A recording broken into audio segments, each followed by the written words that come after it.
Então vimos até agora a definição da integral iterada e da integral normal, né? Integral múltipla que a gente fala, né? Integral dupla, integral tripla, dependendo do número de variáveis da nossa função f.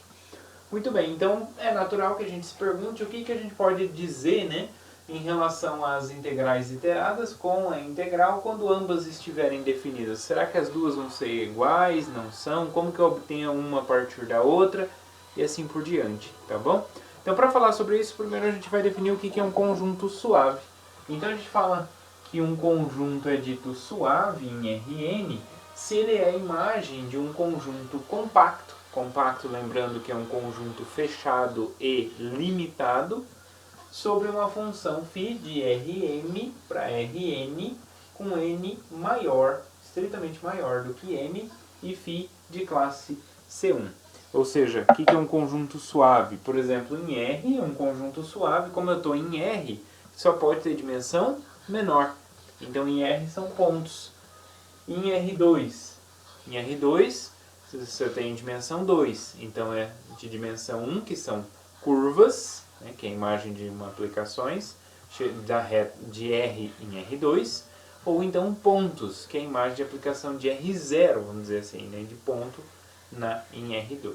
Tá? Então, os conjuntos suaves aqui em R2 são curvas ou pontos. Tá? E aqui no R3? Aqui no R3 a gente tem pontos ainda, curvas ou superfícies. Né? Então, no R3 eu estou com dimensão 3. Então vão ser funções de R2 para R3, que vai me dar superfícies, de R1 para R3, que vai me dar curvas, ou R0 para R3, que são pontos. Tá bom? Eu estou falando R0, mas R0 que significa só o zero, só um ponto zero. Tá bom? Então, esses são os conjuntos que a gente chama de conjuntos suaves, né? São conjuntos que não têm volume.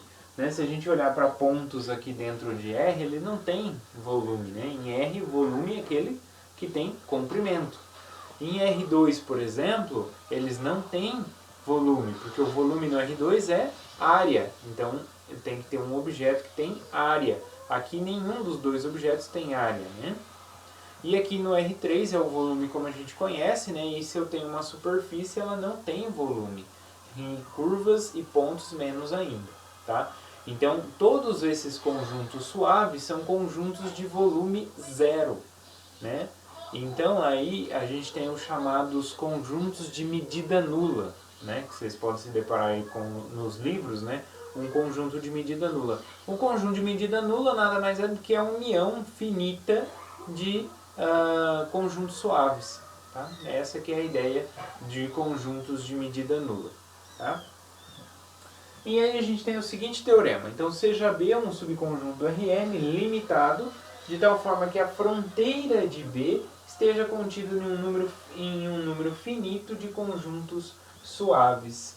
Tá? Então, a fronteira de B significa que a fronteira de B seja um conjunto de medida nula. Né? Então, é isso que ele está falando aqui. Se eu tenho B um conjunto, né, cuja fronteira é um conjunto de medida nula, né, então, seja f uma função definida e limitada em B.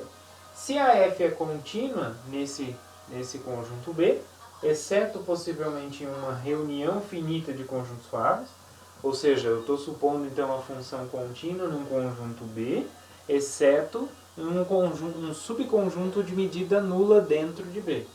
Então f vai ser integrável ainda sobre esse conjunto B e o valor da integral ele não vai se alterar por troca de valores da f sobre conjuntos de medida nula, né? Ou conjuntos suaves também. Conjunto de medida nula, lembrando, né, eu não estou escrevendo, mas eu estou falando que o conjunto de medida nula é uma união finita de conjuntos suaves. Tá? Então, a ideia desse teorema é o seguinte, que se eu tenho um conjunto limitado e uma função definida sobre ele, né, esse conjunto limitado ele tem que ter uma fronteira de medida nula também, e aí essa função aí definida sobre esse conjunto limitada, né, tem que ser uma função limitada para poder fazer a integral, Se ela for contínua, exceto no conjunto de medida nula, então ela ainda vai ser integrável e a integral dela vai ser o mesmo valor. É tipo a mesma ideia que a gente tinha lá para a função de duas variáveis. Né? A gente tinha que ela podia ser contínua no intervalo, exceto no número finito de pontos. Né? Então, se ela fosse contínua no intervalo, exceto no número finito de pontos, ela ainda continuava sendo integrável e o valor da integral continuava sendo o mesmo. Então, é uma extensão desse resultado aqui para o caso de integrais múltiplas. Né? Então, para isso eu preciso a função definida sobre um conjunto limitado com fronteira de medida nula. Se essa função ela é contínua nesse conjunto, exceto no número finito de pontos, então ela ainda é integrável neste conjunto. E o valor da integral é a mesma. Ok?